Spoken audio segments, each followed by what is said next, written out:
Good evening, everyone, and welcome to Mindspeak. We're slightly out of our normal Saturday session. About 30 minutes ago, I was getting a bit worried, but I'm glad to see everyone here in the house. Thank you for making time to come today for our first Mindspeak session of the year. It's a great pleasure to be hosting the MD and CEO of KenGen, Albert Mugo, and his team, who I'll introduce in a moment. But if I may just start with a couple of observations. First of all, as I told Albert, I think his share is the cheapest share in sub-Saharan Africa, and the only way is up, right? I mean, you know, we see dislocations, but that's when people make money. When you get into a situation that's such as this, so I'm confident that there's going to be a very big rally over the next 12 months in KenGen, Albert. And I look forward to being with you on that journey so we can talk about it and maybe write a little story around it. So it's a very great pleasure to, first of all, introduce engineer Albert Mugo, MD, CEO of KenGen, born in 1957. Looking good, Albert. Holds a Bachelor of Science degree in Electrical Engineering, Masters of Business Administration and Strategic Management, both from the University of Nairobi. In 2012, completed the Advanced Management Program from Strathmore University, a registered professional engineer with the Engineers Board of Kenya, and a member of the Institution of Engineers of Kenya. And by the way,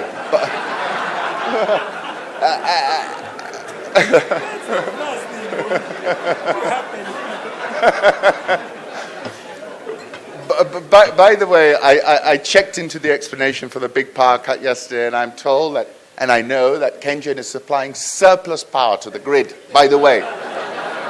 And Moses over there is going to tell you the real story, and he's saying they've got too much power on the grid now. This is part of the problem. So it's a unique problem to have in Africa. Sorry, let me continue. Albert has worked in the energy sector for over 30 years, started his career as a graduate electrical engineer in the Kenya Pipeline Company before moving to Kenya Power and Lighting Company, then East African Power and Lighting Company, where he worked as a protection engineer in various stations, including the Seven Forks Hydro Complex. He then became a power system planner in the electricity sector in Kenya and Eastern Africa, a position involving power demand forecasting, carrying out studies for prospective power generating and transmission projects, as well as development of power generation and transmission lines. He has experience in power sector electricity tariff formulation and development of private power projects. In 2008, he was appointed the Business Development and Strategy Director in Kenya for KenGen, where he was in charge of planning for the growth of the company, as well as the implementation of power generating projects with major emphasis on geothermal development. Engineer Mugo believes in value-based leadership, is committed to transformational leadership with KenGen and in other entities where he serves.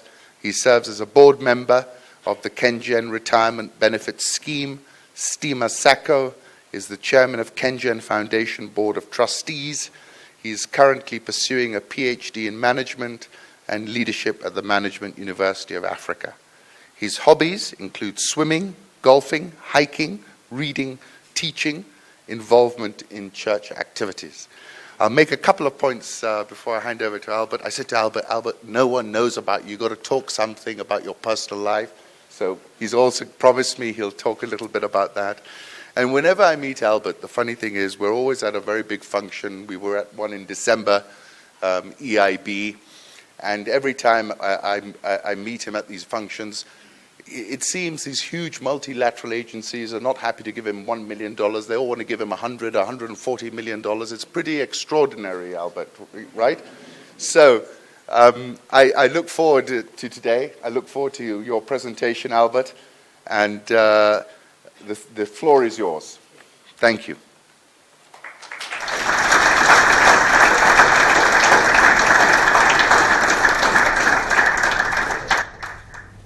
All right. Thank you very much, Ali, for the introduction. And after you've done all that, I'm not sure what more to say about myself, but I'll try. But before I do that, let me first of all acknowledge the presence of everybody here. And I want to thank you very much. I didn't realize that the room would be as full as it is. But let me first acknowledge the presence of my chairman of the board, Mr. Joshua Choge, and a number of board members, if you can stand, who are here today. I've seen a few of them. Mwanamuhu, I saw you somewhere. And the KenGen team that's here. I've got, of course, the panel here, but the others who are sitting in there, and perhaps you'll be seeing some of them in due course. So just a little bit about myself before I give you the KenGen story. Ali has already said how old I am, which is okay because I'm not a lady. So the age is not a big problem. So I was born in a village in Embu County and in a small town called Renyenjes, those 57 years ago. And I'm an only child of my mom. So I'm really going personal because that's what he told me to say. And by coincidence, that year when I was born was also the year that KenGen, the company that I work for today, commissioned its first project, which was a transmission line from Tororo at the border with Uganda to Juja Road here at Dandora. And that project, or that line, continues to provide power to us to this day. Now, as I was growing up, there was no electricity in the village where I was, not even in the nearest town where I lived. I know for some of you that may sound surprising. And the closest I came to a light bulb was the torch that we'd be using, or when I see the headlamps of vehicles that passed nearby. Wow. And I went to nursery school when I was, I think, 5.5 years old. And one of my dreams when I went to nursery school was to go to primary school. And I'll tell you why. In nursery school, as little kids, we used to play with little balls. We used to call them tennis balls, but not the actual tennis ball that you know. But there were some small balls that little boys used to be given when we were young. And because the primary school, there was no fence, and the football field was just next to us. So my biggest dream was to go to primary school so that we could kick the football, the big ball. You can imagine the dreams of a child. That was my dream. Now, and to be honest, that dream was not quite fulfilled because when I went to primary school the next year, when I was 6.5 years old, I've actually never played football. So that part of my dream never quite turned out well, although I ended up, liking volleyball. So maybe that is the closest I got to that dream. And so, of course, therefore then my stand about the FA and the Champions League, I'm not quite a fan. The other thing that I probably would like to mention to you, because we are talking KenGen and power and electricity, was the fact that I never benefited from electricity lighting until I joined Form 1, where there was a diesel generator which ran from 7 to 10 p.m. Then it would be switched off because it was too expensive to keep the generator running throughout the night. So it's only when I joined the University of Nairobi here, at the age of 20, that I was in an environment where I had power 24 hours a day. And I could go into a room and switch on the light and all that. Wow. 20 years before that happened. Now, that's whatever time it was, but in any case, that's how things were. So how did I end up in electrical engineering, to study electricity, which I never, knew about when I was young? It wasn't to fulfill a dream, certainly, but it was probably purely by coincidence or by luck or whatever it was. My dream when I was in high school was to study to be an accountant or a lawyer, very far from the electrical engineering. But what happened was that in high school, that is in the A levels from 5 and 6, I studied mathematics, physics, and chemistry, MPC, as it used to be called. And it is then that my head teacher said, if you're doing this, the only logical thing for you to study is is engineering. And so I chose electrical engineering. So I ended up there really almost by accident. It was not by design. So I went to the university and I studied electrical engineering. And then I left university, and the rest of the story was as it was told by Ali Khan. My first working place was Kenya Pipeline Company. And I won't get into the rest of it because he has already said it. I am married at one wife. And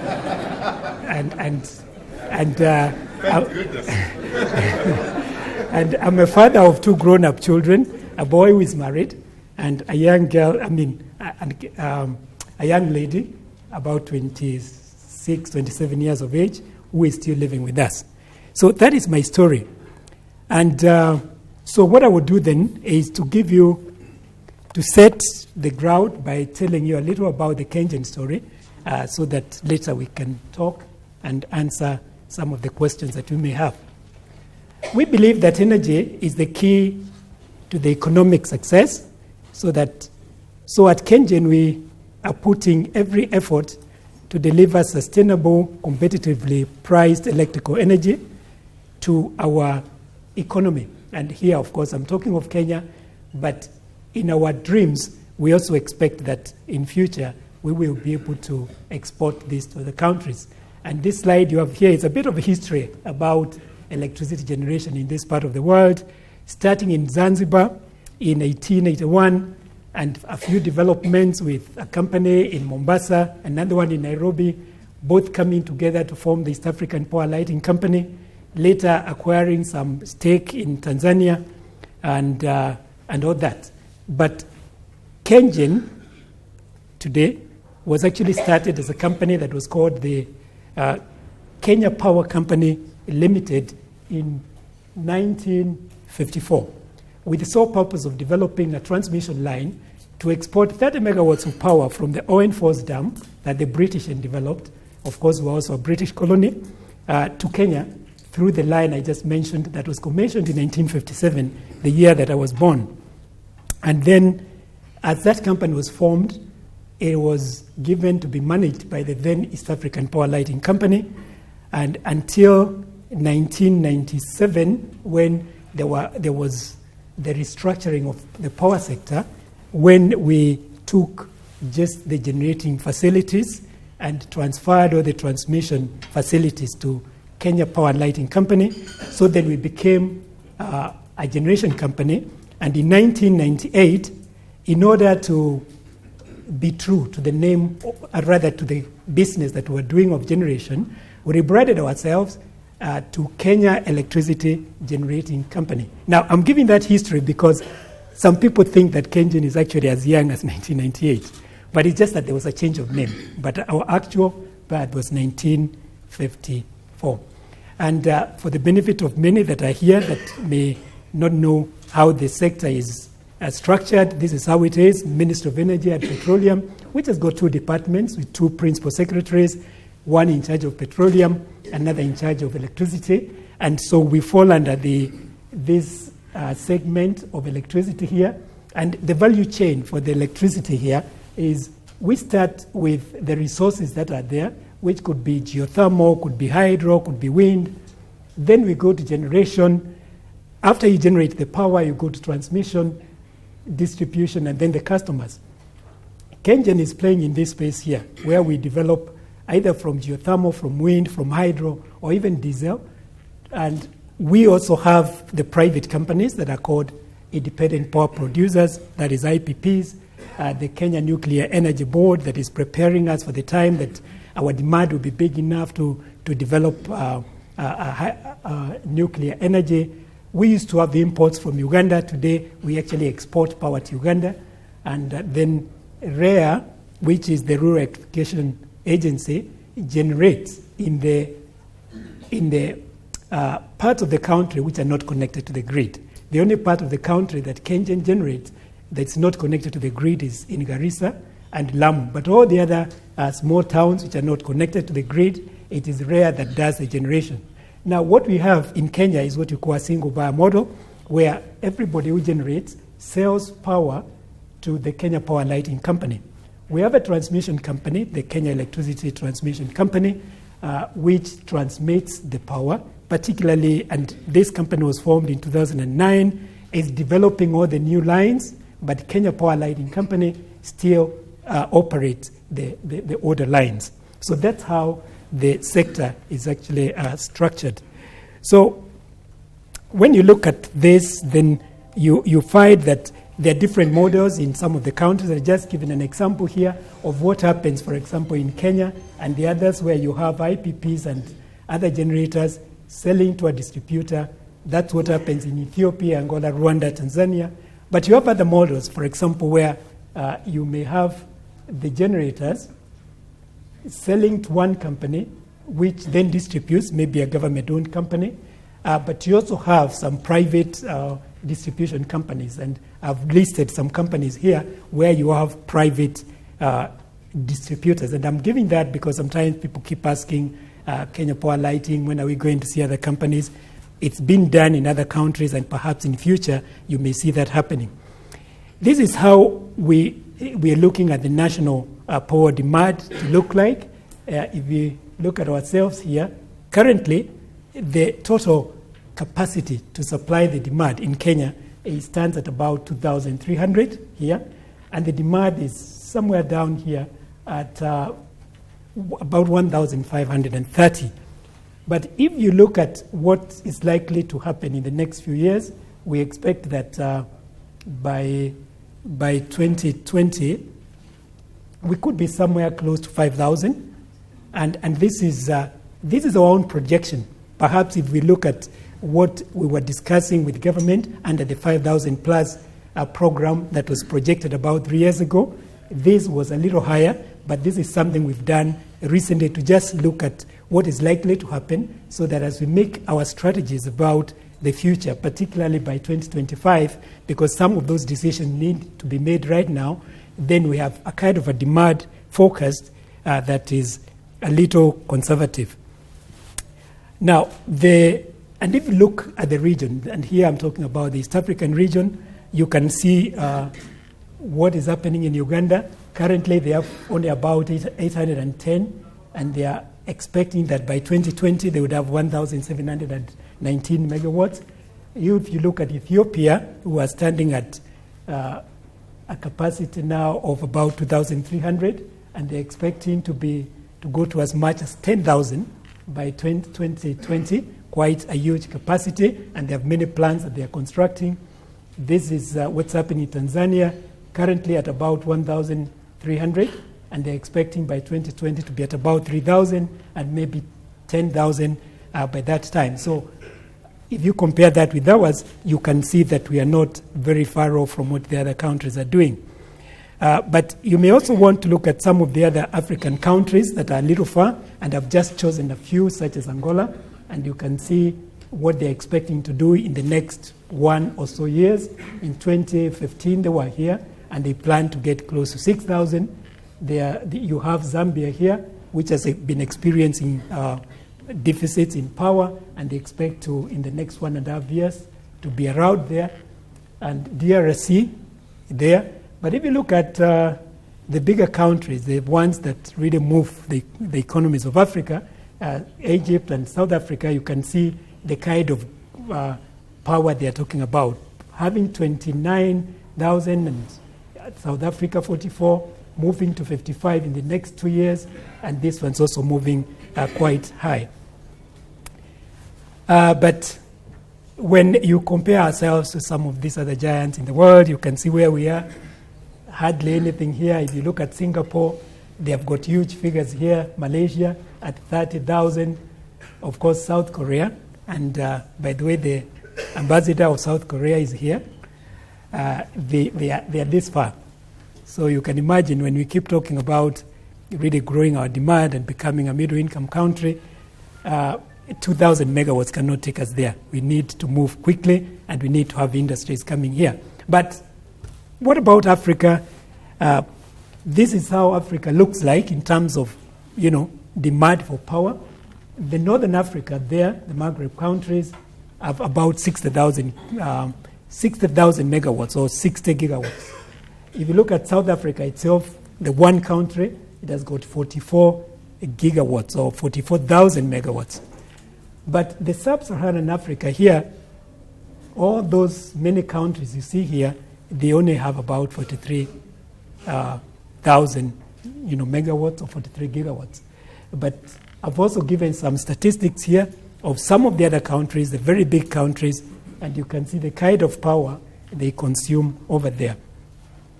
So a bit of history of KenGen. I'd already said that we are on our 62nd anniversary this time since 1954. We are 70% owned by government, and 30% of our shares are traded on the Nairobi Securities Exchange since 2006. And our current installed capacity is 1,611. So ideally, we could actually supply the entire country today if because the demand is slightly lower than what we have. And maybe the point to note there is 84% of that power is from green sources. We have a staff complement of about 2,400, an asset base of 3.2 billion US dollars, and our annual turnover as of June last year was 250 million US.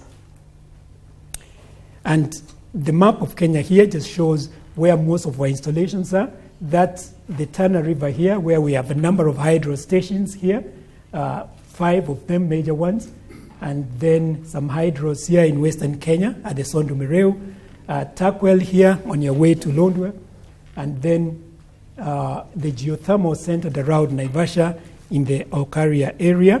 But I did mention about Lamu and Garissa. These are stations which are not connected to the grid. They run on diesel, and this year, maybe between March and June, they will have been connected to the national grid and will stop running any diesel plant in those isolated areas. What about our generation mix and market share? KenGen has a market share of 70%. The IPPs have 30%.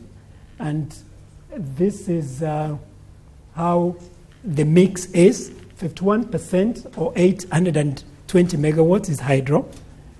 Geothermal is at 31%, and the fossil fuels at that other percent there.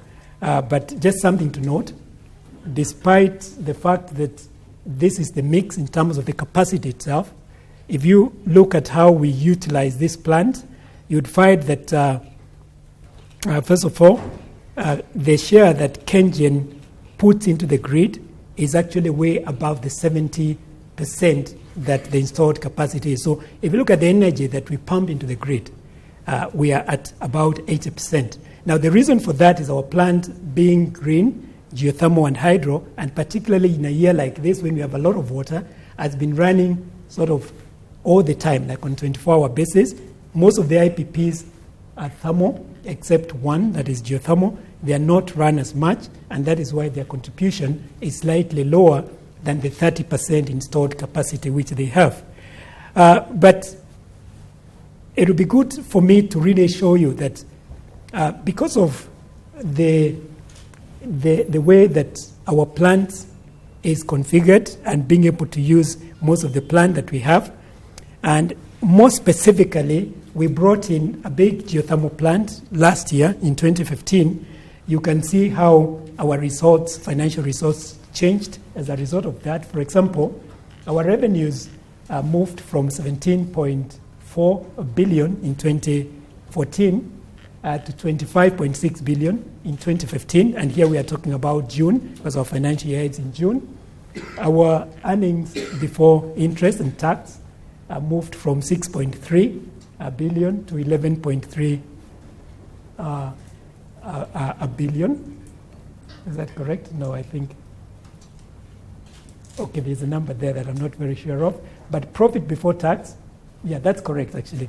Yeah, the profit before tax in June 2014 was 4.1, and last year was at 8.6, almost 8.7 actually. And after tax, you can see we moved from 2.8 billion to 11.7. And when you look at these huge growth rates, they can only be explained by one thing. It's because of the growth that we've had putting more plant into our system. And probably demonstrate the fact that as we continue to grow and put in more plant, you can only expect that there will be better growth. And for your information, the 208 megawatt geothermal plant that gave us this kind of growth operated for, on average, about 7 to 8 months last year. It's only in this year that we're going to experience the full impact of it because it would have ran for a complete year. This is how we've grown since 1998 when our asset was at about this level, only 21 billion. And today we are here. So you can see what has actually happened in terms of Kenya shillings in billion, our asset base, how it's grown. Our capacity, you can see in 1998, when we separated, when the sector was restructured, we had 769 megawatts. Today we have 1611 megawatts. And what that tells you is that KenGen has really been growing, and we plan to continue to grow like this. And we have a clear mission, vision, and values. And our vision is to be market leader in the provision of reliable, safe, and competitively priced power, not only in Kenya, but also in the region. Our core values is teamwork, integrity, professionalism, and safety. And we want to do this using our mission of efficiently generating this power and using the state-of-the-art technology. And our philosophy that our staff, we talk to them, we develop a culture around the good to great philosophy of moving from a good company to a great company that creates value for all stakeholders, that is shareholders, employees, citizens, and focusing on achieving sustainability in the value creation from one generation of leaders to the next. And that's what we are committed to as KenGen. And these are the pillars of helping us to achieve that vision. We have the capital planning and execution here, where we've been focusing on stabilizing the power situation in this nation. When we developed this in 2007, we didn't have sufficient capacity in the nation. We set ourselves to deliver projects on time and expand the geothermal and continue to execute these projects efficiently so that we can stabilize the power in this nation. And that has happened. And that's why we can say today, whereas the demand is 1,500, the capacity is much more than that. And then we have another pillar here, which is the regulatory, that looks at being able to engage with the players in the industry, the market itself, and also interacting with our regulators. And also here at the maintenance level, operational excellence, where we optimize our costs, reduce operational costs, and improving our systems. And then we have the foundation here of performance management, the governance, the innovation and continuous improvement, as well as improving on our technology. But one of the other things that we do in KenGen is the whole issue about stakeholder engagement, because we believe that it's very, very important for us to engage with our stakeholders from time to time so they understand us, where we have our operations. So we create mechanisms to engage with local communities. When we are doing a project, we set up what we call stakeholder coordination committees with different interests represented, and also our projects meet the highest standards of environmental and social impact management. We engage with the regulatory authorities and government institutions, and proactively engaging with our financiers and all our partners. And actually we have a number of our financiers represented here. I saw AFD here and a few others who have come to be with us even this evening. But looking forward, this is our aspiration. We are looking at adding more of the geothermal projects. Right now we have projects that are under different stages of implementation with a capacity of about 676 megawatts. We are working on a wind project of 90 megawatts. So by 2020, we expect to add a total capacity of about 766. And then beyond 2020, we continue like that. And by 2025, we expect that we'll have added a total capacity of about 2,500. Now, and beyond that, probably within this horizon, we've had, or when we talk with government, we are told that we have coal in the Moi Basin. We may be having liquefied natural gas in the northeastern Kenya, and we are watching that space so that if we get this fuel, then we could utilize it so that we can use the natural resources that we have towards generating power. But our main focus currently, and as of now, remains the green energy here. So why remain or join KenGen? And here we are talking to our staff, we talk about to our investors, is the fact that, number one, there is consistent value creation when you have your investment in KenGen. Number two, the main driver for our growth is actually geothermal, which is sustainable. It's actually, for your information, renewable energy, because we get steam from the ground. We use that steam to run a turbine. It becomes water. That water is injected back to the ground. It's heated again by the heat of the earth. We get the steam back, so it continues all the time. So it's sustainable, and it's also a natural resource. We have a strong growth and profitability story to tell, and the numbers we've shown you here can tell you about that. And we have a history of delivering big projects in good time and at the right price, and also their quality projects. So when we are talking about KenGen, we are really saying this. First, when you look at our product, it's a product that this nation requires not just in the next few years, but actually forever. It's not a commodity that you're selling out there and another competitor may come and, put us, but it's a commodity that you can be sure is going to be used all the time. The nation is also looking at us to be able to drive the agenda for developing this economy. So I think I'll stop there, and the rest of the story we'll discuss through the questions that may come, which I can answer, or even my fellow panelists who are here. So thank you very much for listening to me.